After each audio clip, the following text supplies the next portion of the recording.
Hello. There's still a bit of trouble in the kitchen.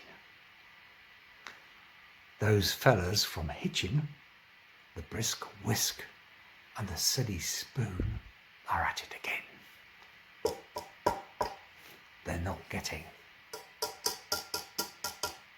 my big saucepan. It's staying here on my head. I stay there until I go to bed. I want to tell you a little story about two birds. It's a very famous old story. Two little dicky birds sitting on a wall. One named Peter, the other named Paul. Fly away, Peter. Fly away, Paul. Come back, Peter. Come back, Paul. Come back. Come back. You got that?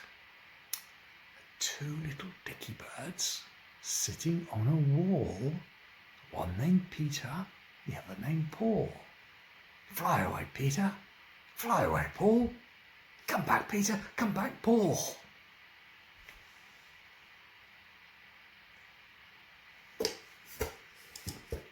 Oh, I nearly went away then. Keep an eye on this.